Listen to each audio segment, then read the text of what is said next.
Alright, today I ran a few experimental tests. Sorry about the lighting. As you know, that's always an issue, and it probably will continue to be an issue because I really don't know what to do about it. Anyway, I went to the range. I had reloaded some ammunition this weekend. I reloaded 50 rounds of 45-70 with the 400 grain jacketed bullet. Log Cabin Looms had did a video on 500 grain bullets for the Marlin, and I appreciate that that video. I really do. It was quite helpful. The charts that you posted and just the information you provided was great. Thank you.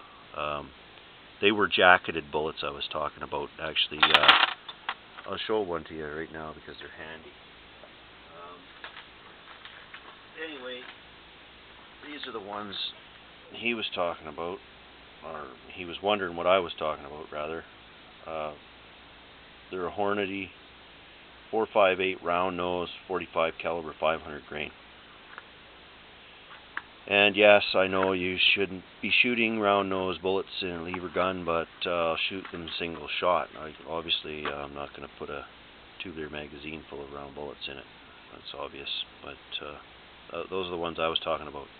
Jacketed, but a little tiny, see if I can get that in the light there. Just a little tiny end on it that's lead. The rest of it's a jacket, probably 95% jacketed. But that's 500 grain bullet, mostly jacketed. Anyway, I'm getting off topic here, but I just wanted him to know what I was talking about because I think he was making a video in response to my question. But thanks for answering. That's kind of got me on the right path here. I just didn't know if you could shoot a 500 grain bullet in a lever gun, but now I got some information because these were given to me, so I just want to shoot them. But like you say, they're probably going to hurt when I shoot them. Anyway, I reloaded some 400 grain jacket, flat nose, lead.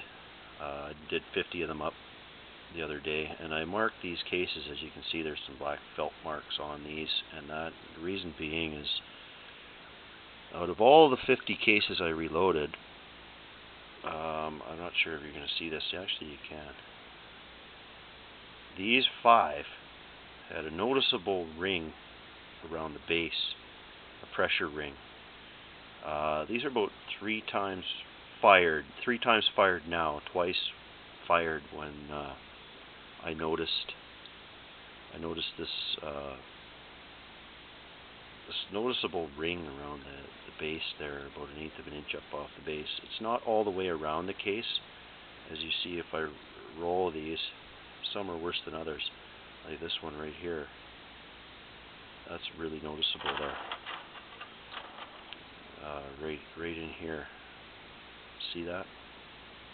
That ridge right there? Yeah, it doesn't go all the way around the case. Some of them are worse than others, but these were the 5 that I noticed when I was reloading them. So I marked them and identified them. I wanted to see if that was going to get worse, and it actually did. Some of them, like I say, worse than others, but I'm worried that they're going to split right at that pressure seam there, because you can actually feel it with your finger. So I'm not going to chance shooting these again, which is a shame because I only got 3 firings out of them. Reloaded them 3 times. These were factory Winchester brass. I don't know. Maybe that's garbage brass. I don't know. I haven't been reloading long enough to know what brass is good and what isn't.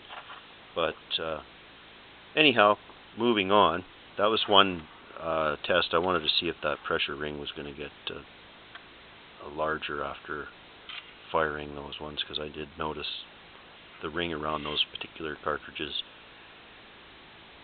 had a bit of a pressure ripple in the case there near the base, and it did get worse, so I'm not going to fire those again. Anyway, moving on. 11mm Mauser. I loaded some Dominion cases.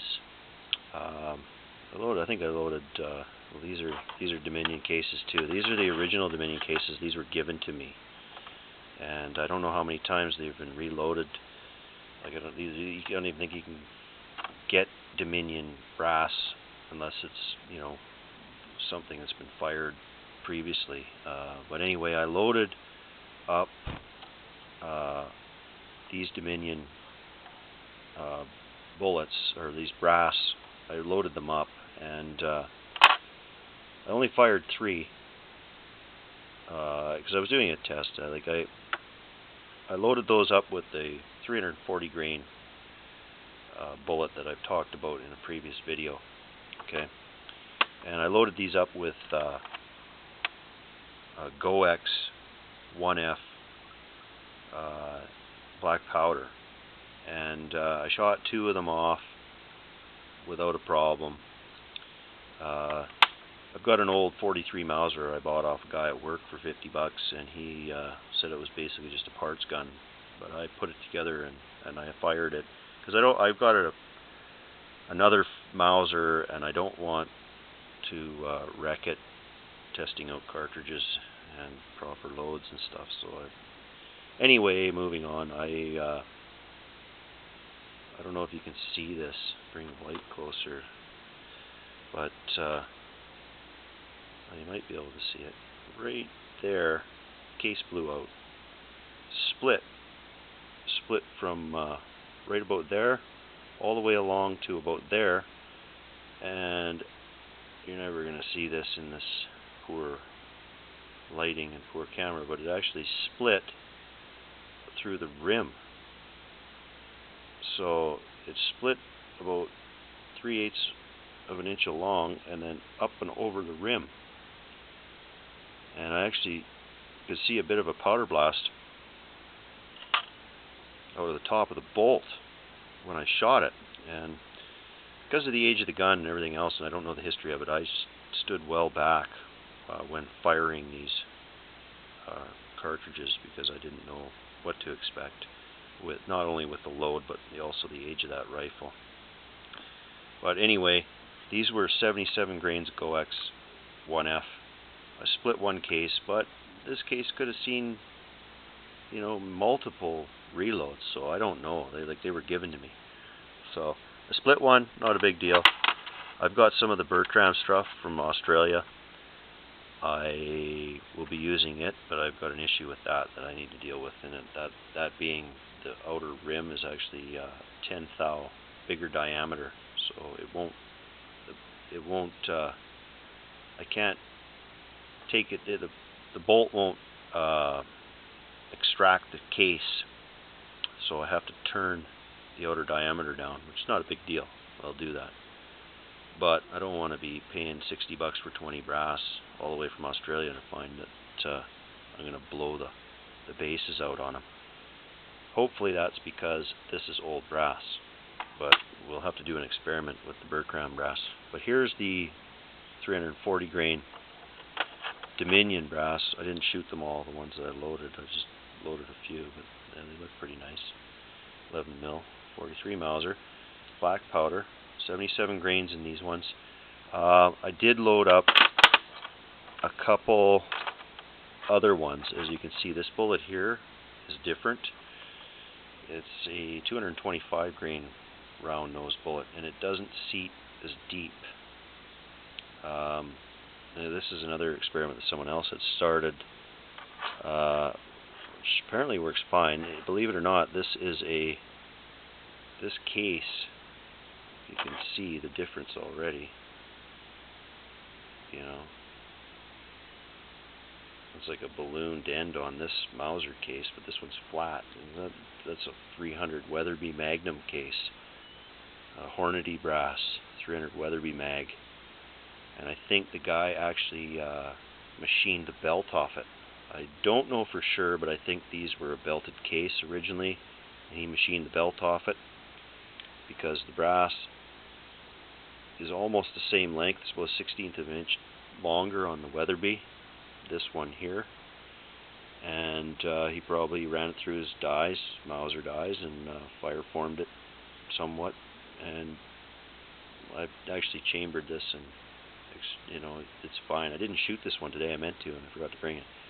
But that's one option as far as brass goes with Mauser, rather than looking for Dominion brass or paying big money for the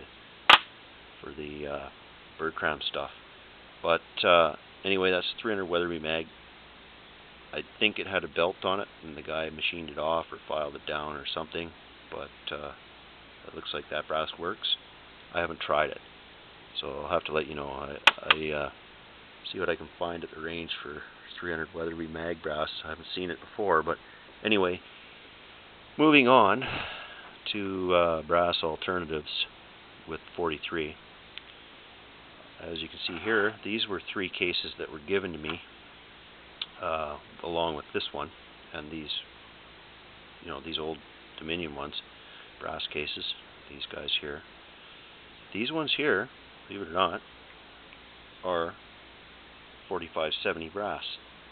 You can see big rim on it. Can't really zoom in there to camera doesn't want to focus. But yeah, this is 4570 brass that was run through a die, an 11 Mauser die, which will give it a slight taper, not as noticeable as you see here now. Not nearly as noticeable as what you can see here. It's just very slight when you run a fresh 4570 case through a 11 mil set of dies. It's very slight. It's not near as what you see now. This is fire formed, and this has been fired, and it's bulged, you know, to shape. Now, I don't know if that's a good practice or not, but when it comes to obsolete cases, you don't really have a lot of choice unless you got, you know, components readily available, which I don't have, and I don't want to spend a lot of money on bloody brass all the way from Australia, you know. But anyway, these 3 pieces of brass are Remington brass, I believe. I think. I don't know for sure. But these have been shot a few times. I reloaded these with 225 grain bullet. Problem I found was, as you can see, 4570. Whoops, that's 300. Let's go with the Dominion load. 4570 case is about a 1/4 inch shorter. So you can't fit 77 grains of powder in there. So I reduced it to 70 grains of powder, which I think was the military standard measure, and it lines up to about there. So, needless to say, the powder came to about a 3/16 of an inch below the top of the case. And as you can see, these have to go in at least 3/8 of an inch. So I wasn't sure if I should compress it that much, you know, so that I could make the groove there or not. So rather than have to seat this 340 grain bullet, I went with the 225 grain bullet and didn't have to seat it quite as far, which worked out great. But I don't have a lot of these. This is the problem. So I don't know. Do I you know, just seat this one to the first lube groove and shoot it like that? I don't know. It's just experimenting different things here. But anyway, this brass was handed down to me. That guy fire formed out of this 43 Mauser, and it seemed to shape up pretty good. Like I said, probably 4590 would be better because it's longer. But you could always go to the 300 Weatherby mag too. It seems like that looked like it worked out pretty well too. Anyway, I think this is Remington brass. I don't know for sure. It's got an R on the bottom there. I think that stands for Remington. Anyway, that's the stuff that was given to me, and I reloaded it. Shot fine. 70 grains of GoX 1F. But I also took these 5 cases right here. And this brass was from my leftover stuff from my 4570. And this is Federal brass. And I don't know if you can see or not. I think you can actually. Same story, slight taper after running it through the dies, not a big deal. A fire formed it. But as you can see, it fire formed a big belly in the middle of the case here. If you look, there's your neck all the way along. Where I'm running this pointer. But if you look up about a third of the way, you can see that this midsection here is ballooned out, bigger than the end and the front. So it didn't happen on this Federal stuff, or this Remington stuff. This was a name that confirmed that. Yeah, Remington. It did happen on this Federal stuff, and you can see that. I'm pretty sure you can see that in the camera. I don't move the light around, but you can see the shadows. There's definitely a hump of the neck. It's formed the neck from the pressure in the case, but it's also kind of ballooned out a little bit in the belly, and I don't know if I should reuse those. I don't know if I can run these through the die and reshape them, resize them, if that'll change it. I don't know if I'm looking at shitty brass. Is this, what is this again? Federal brass, shit brass? I don't know if it's poor quality, because it didn't happen to these 4570 cases.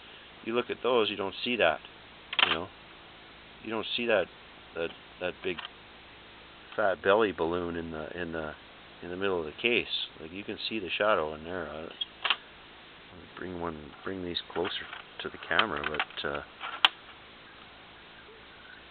I don't know.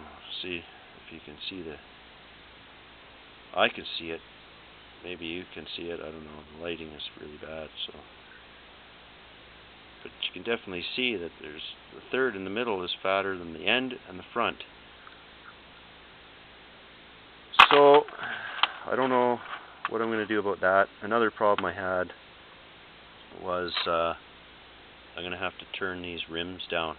The rim's about 10 thou too big, so it's hard to extract these. The bolt won't grab onto it and extract the case. Another problem was, see that after shooting? See that primer? It's halfway out. It's halfway out of the case. Some of them, when I extracted them, pulled the bolt open, the bloody primer fell out. Fell right out. Actually, a couple of them. All three of these ones, they fell out. The only ones they stayed in was the Dominion. Might have something to do with the shape of the fact that the end of the case isn't like this is a convex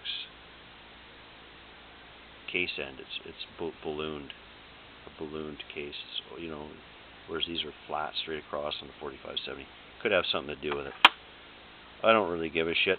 The primer falls out after I shoot it, as long as it doesn't fall out before I shoot it. But yeah, it's something I need to do is turn. I also have to do it with the Bertrand brass, so it's not a big deal. But just the outer diameter is too big. It doesn't sit in the bolt properly, and the primers are popping out. These are magnums. I use large rifle magnum primers. Like I said, I was shooting this gun sort of at a distance. No, I didn't know what to expect with some of these experimental loads. These were 70 grains, same stuff, 1F, Goex, black powder. Oh, I also used, I made these little discs made out of, I got a punch, made up a punch out of a piece of pipe, and these are just out of the sides of a milk carton. And what I do is take two of those. I think it works out to about 60 thousandths of an inch, maybe a little more, I'm not sure. But I just used those once I filled my case up with powder, because I don't have a drop tube. What I do is, a guy from work told me, just take your finger, put your finger over top of it, and turn your tumbler on, and just hold your case on the tumbler, and she shake her right down, and actually it worked pretty good. Once I had it shake down, I'd just take two of these wax paper cutouts and pack those down there, and slightly compress the powder when I put the bullet in. But like I said, that's just something else altogether, but that's what I did. You can buy those, but I'm just cheap, I guess. I just made some. It's just as easy. But these bullets, like I said, in order to get the proper overall length, I can't seat them as far in the 4570 case. But we've got issues with the 4570 brass. I don't know. It looks to me, quality of brass is the biggest issue. Because just sitting there like you can see the necks on all of those, but you can also see the added bulge on these. I'm taking cheaper quality brass, is what I would say. So anyway, we're still experimenting with the 43 Mauser, but I'm confident. I think I'll have to try the 300 Weatherby mag. I'm pretty sure. Let me know if you know if they're belted case or not, because I'd have to machine that off in order to make it work. But the length is right, and the rim size is a little smaller than Dominion, but not a big issue, 4570 seems to work. 4590 would be better, but that brass isn't cheap either, and I don't see it around here very often at the range. So anyway, I'm running out of time, so this is just an experiment I've done, and you guys take care. Let me give me some comments on this, and let me know what you think. Hopefully I didn't miss anything. If not, if you got any questions, just post me a message or something, okay? Take care.